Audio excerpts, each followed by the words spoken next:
Assalamualaikum warahmatullahi wabarakatuh. Perkenalkan, saya Nur Enda Saputri. Saya mahasiswa dari Universitas Muhammadiyah Purwokerto. Saya dari Fakultas Ilmu Kesehatan, Prodi Keperawatan D3, semester 5. Di sini saya akan melakukan penyuluhan kesehatan tentang diabetes mellitus. Prosedurnya nanti saya akan berdiskusi dengan Bapak Herun, dan nanti saya akan mengevaluasi hasil dari diskusi kami berdua. Ini untuk lembar baliknya, Pak.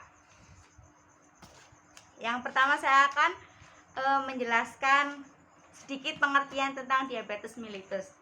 Diabetes mellitus atau sering dikenal dengan kencing manis itu adalah penyakit di mana kadar gula dalam darah itu tinggi karena tubuh tidak dapat melepas atau menggunakan insulin secara tepat.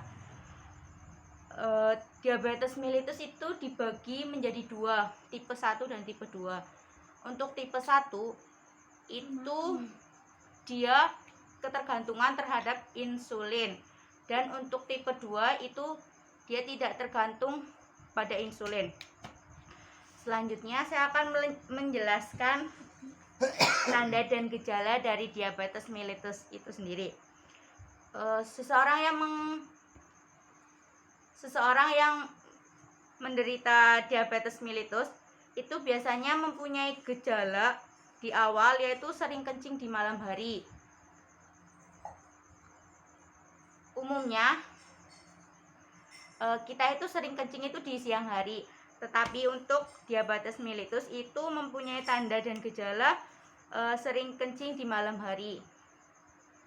Kencing bagaimana yang terjadi itu ya seperti kencing biasa, bukan berbeda dengan seperti infeksi atau sering kita sebut anyang-anyangan. Selanjutnya muncul rasa haus. Ini saling keterkaitan. Sering kencing kan berarti mengeluarkan urin, dan menyebabkan itu kekosongan pada kandung kemih dan menyebabkan kita sering merasa haus yang berlebihan. Untuk selanjutnya rasa lapar berlebih.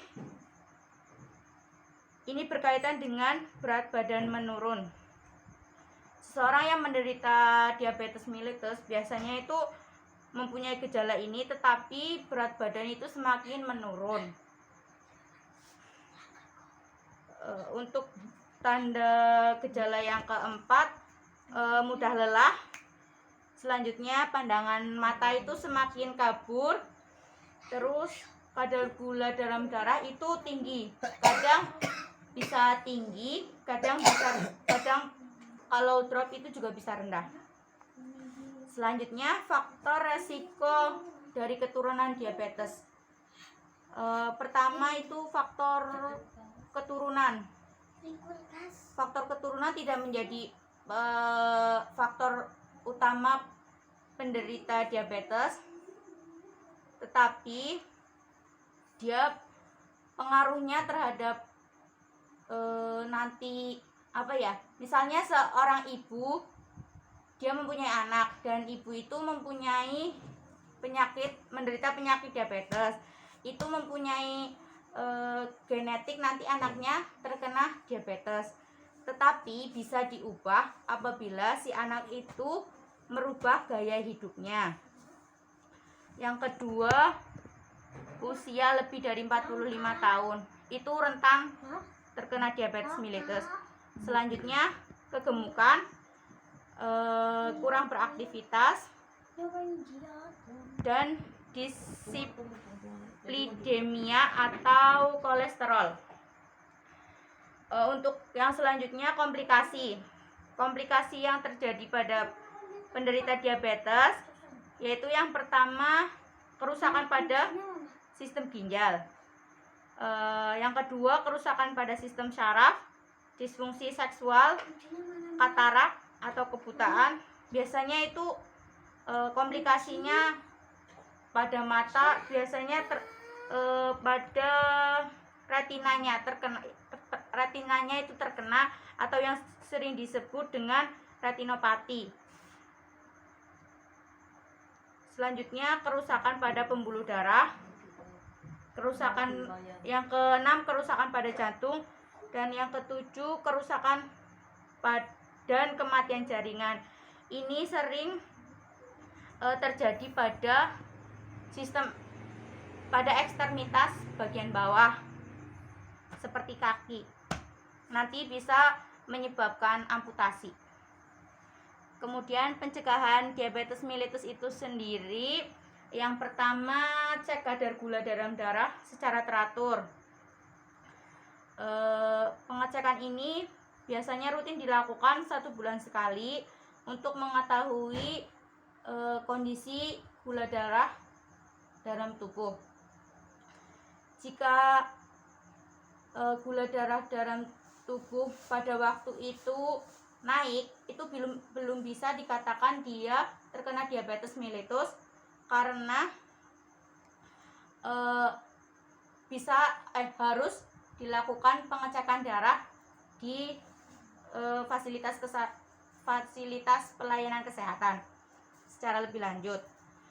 Selanjutnya untuk konsumsi makanan yang sehat dan pola makan yang baik. Kurangi konsumsi gula atau lemak dan garam secara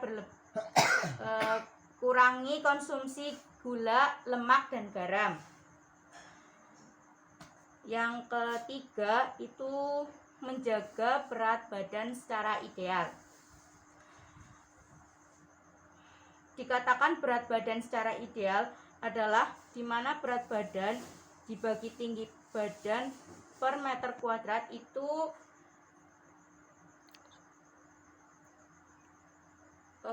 seimbang. Mungkin hanya ini saja yang bisa saya sampaikan. Sebelum saya akhiri, apakah ada yang ingin Bapak tanyakan?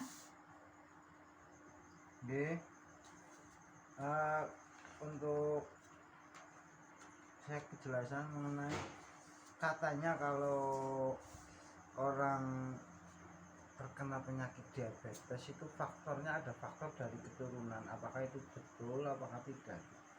Seperti yang saya jelaskan tadi, faktor keturunan itu menjadi sebuah faktor, tetapi bisa diubah apabila gaya hidup atau pola hidup kita itu sehat. Misalnya dari ibu, dia penderita diabetes, mempunyai anak itu bisa terkena diabetes atau tidak, itu dipengaruhi oleh pola hidupnya. Misalnya dia suka beraktivitas seperti olahraga, terus mungkin dia tidak terlalu gemuk, terus dia mengonsumsi makanannya itu secara baik atau sehat, itu bisa menjadi pencegahan dia terkena diabetes. Terus katanya penyakit diabetes itu tidak bisa sembuh, apakah itu betul atau tidak? Katanya penyakit diabetes itu hanya bisa dinormalkan dan tidak bisa disembuhkan. Itu betul sekali. Penyakit diabetes itu hanya bisa dinormalkan, ya melalui gaya hidup sehat, tidak selalu dengan mengonsumsi obat. Yang terpenting itu dari pola pikir atau tingkat stresor sama gaya hidup yang sehat, seperti itu. Terus untuk satu lagi Mbak, saya belum jelas untuk normalnya kadar gulanya itu berapa ya Mbak? Normal kadar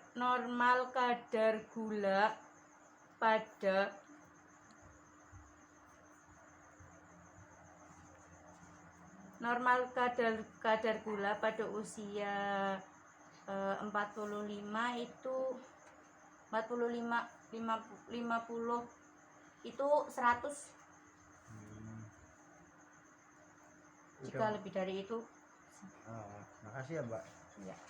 bisa dikatakan normal apabila mungkin ya pada cek darah GDP itu lebih, GDP berarti gula darah puasa itu lebih dari 100, misalnya dia kecek dia GDP-nya 120, itu bisa dikatakan tinggi. Tetapi jika gula darah siang atau biasa dicek itu sekitar jam 10-an dan dia sudah makan, gula darahnya 130 atau 120 atau 120, itu bisa dikatakan dia normal karena dia sudah makan, seperti itu. Ya, mungkin penyuluhan saya seperti ini. Bila ada kurangnya saya mohon maaf. Wassalamualaikum warahmatullahi wabarakatuh.